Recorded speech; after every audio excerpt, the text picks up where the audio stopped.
Hello বন্ধুরা, welcome to my channel. আমি সুশান্ত। আজকের ভিডিওয়ে আমরা দ্বিতীয় শ্রেণীর দ্বিতীয় পর্যায়ক্রমিক মূল্যায়ন প্রস্তুতির জন্য রায় ও মার্টিন প্রশ্নবিচিত্রা থেকে সমন্বয় সাধনের সক্ষমতার 3 নম্বর মডেল সেট থেকে সমাধান করব। আর ভিডিওটি শুরু করার আগে বলি, চ্যানেলে যদি প্রথম এসে থাকো চ্যানেলটিকে সাবস্ক্রাইব করে নিও এবং বেল আইকনে ক্লিক করে অল অপশানটিকে অন করে নিও। তো তোমরা যদি প্লেলিস্টে গিয়ে পরপর সব ভিডিওগুলি দেখে নাও, পরীক্ষায় সমস্ত প্রশ্নই কিন্তু তোমরা কমন পেয়ে যাবে। দেখো একের দাগে কী বলেছে, match column A with column B. তো এই যে এ কলমের সাথে বি কলমের ম্যাচিং করতে বলেছে। এতে লেখা রয়েছে লিফ। লিফ মানে কি? গাছের পাতা। তার রং কেমন হবে? সবুজ। তাহলে দেখো এই যে গ্রিন মানে সবুজ, এখানে এ। আচ্ছা, বি এ রয়েছে হেয়ার। হেয়ার মানে চুল। চুলের রং কেমন হয়? কালো।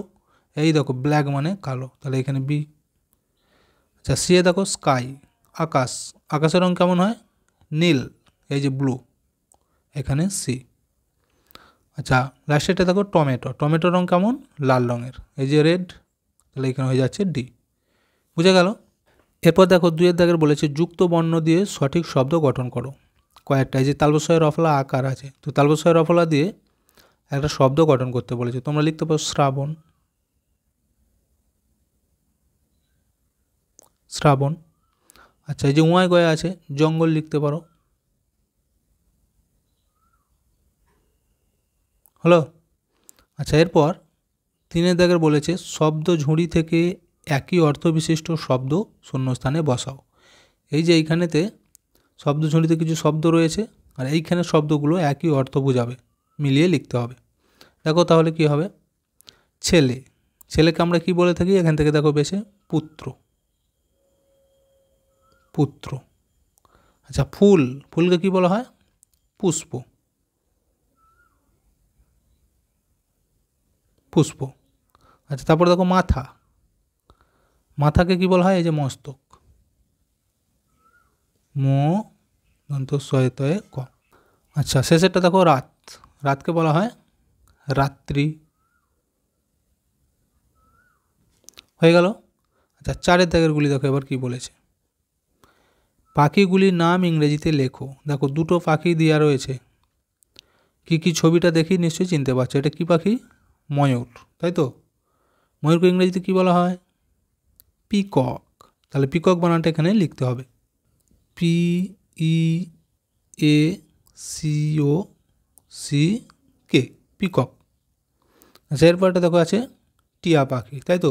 কী বলে ইংরেজিতে? Parrot, P A R R O T, parrot. এবার 5 দাগেরগুলি দেখো কি বলেছে, ফাঁকা ঘরে চিহ্ন বসাতে বলেছে। তো এর আগেও আমি বলেছি যে যে দিকটা বড় হবে, যে সংখ্যাটি, সেটির দিকেই হাঁটা রাখতে হয়।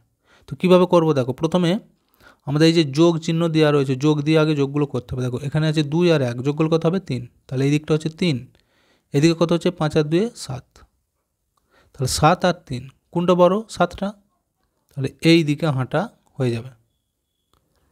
আচ্ছা, ক্ষয়টা দেখো এখানে আছে 4 আর 2, যোগগুলো কত হবে? 6। এখানে 6 লেখো। আর এখানে 9 আর 3, যোগগুলো কত হবে? 12। এখানে 12। তাহলে কোনটা বড় হচ্ছে? 6 না 12? 12টা বড়, তাহলে এই দিকে চিহ্নটি হয়ে যাবে। গয়টা দেখো এখানে আছে 4 আর 1, যোগগুলো হবে 5। এখানে 6 আর 2 আছে, যোগগুলো হবে 8। তাহলে কোনটা বড় হচ্ছে? 8টা, এই দিকে হয়ে যাবে। আচ্ছা, এরপর এটা 8 আর 7, যোগগুলো কত হবে? 15। আর এদিকে 5 আর 5, যোগগুলো হবে 10। তাহলে কোনটা বড়? 15টা, এটা বেশি হচ্ছে, তাহলে এই দিকে হয়ে যাবে। দেখতে পেয়েছো? তো একটা আমাদের সেট কমপ্লিট হয়ে গেল। এবার 4 নম্বর সেটটি আমরা দেখব। দেখো কি বলেছে, match column A with column B. এখানেও তাই একই, এর সাথে বি ম্যাচিং করতে দিয়েছে, ওই একই ছক। দেখো লিফ, পাতা, তাহলে কোনটা হবে? এই যে এখানে সবুজ। আচ্ছা, 2 রয়েছে হেয়ার, হেয়ারটা হয়ে যাবে ব্ল্যাক, এখানে বি। 3 রয়েছে স্কাই, তাহলে এইটা হয়ে যাবে সি এতে ব্লু। আর টমেটোর রং হয় রেড মানে লাল, এটা ডি। আচ্ছা, এরপর বলেছিল বিপরীত শব্দ লেখো। ওপর, ওপরের বিপরীত কী হবে? নিচু, তাহলে এখানে লিখে দাও নিচু। আচ্ছা, বড়, বড়োর বিপরীত কী হবে? ছোট, ছোট। সীমা, সীমাহীন। আর অন্ধকার থেকে হবে আলো, অন্ধকার থেকে আলো। 3 দাগে দেখো এবার কি বলেছে, ফাঁকা ঘরেতে চিহ্ন বসাতে হবে। যে দিকটি বড় বা যে সংখ্যাটি বড় সেদিকে হাঁয়ের দিকটা রাখতে হবে। দেখো এখানে 27, এখানে 36, তাহলে কোনটা বড়? 36টা নিশ্চয়ই বেশি, তাহলে এই দিকে বসে যাবে। ক্ষয়টা দেখো 42, 58, এখানেও তাই 58টা বেশি, এইদিকে বসে যাবে। আচ্ছা গয়াটা দেখো 31, 21, কোনটা বড়? 31টা, তাহলে এই দিকে। আর 71, 68, কোনটা বড়? এখানে 71টা বড়, তাহলে এই দিকে চিহ্নটি বসে যাবে। বুঝে গেল? আচ্ছা এরপর 4 দাগে দেখো কি বলেছে, C the pictures and fill in the blanks. এই ছবিগুলি দেখে শূন্যস্থান পূরণ করতে হবে। তো দেখো এখানে কি দেওয়া রয়েছে, একটা ঘড়ির ছবি দেওয়া রয়েছে। ড্যাশ ইজ দ্য কাইট, তাহলে এই ড্যাশটায় আমরা কি বসাবো? তো তোমাদেরকে একটু বলে দিই, যখন কাছের কোনো জিনিস একটাই বোঝাবে তখন আমরা দিস ব্যবহার করব। তাহলে এখানটা হয়ে যাবে দিস, THIS, দিস মানে কি এই হয় একটি ঘড়ি। আবার দেখো কাছের যখন একের বেশি জিনিস বোঝাবে তখন কিন্তু দিজ হয়ে যাবে, THES, দিজ। তাহলে এখানে দেখো কাছে বোঝাচ্ছে কিন্তু দুটো একের বেশি, তাহলে এখানে হয়ে যাবে these, THES, these are 2 kites. এই হয় ঘুড়িগুলি। আচ্ছা এরপর 5 দাগের গুলি দেখো কি বলেছে, শব্দ বক্স থেকে অর্থবিশিষ্ট শব্দ শূন্যস্থানেতে বসাও, একই অর্থ যেগুলি।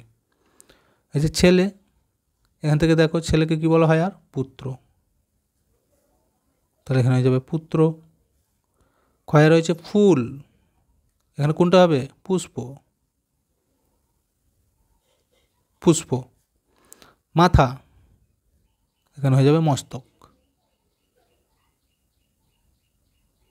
আর কি আছে? রাত, এই যে রাত্রি। দেখো আমাদের 4 নম্বর মডেল সেটটিও সমাধান করা হয়ে গেল। ভিডিওটি এখানেই শেষ করছি। ভিডিওটি যদি ভালো লাগে অবশ্যই একটা লাইক দিয়ে দিও এবং শেয়ার করে বন্ধুদেরকেও দেখার সুযোগ করে দিও।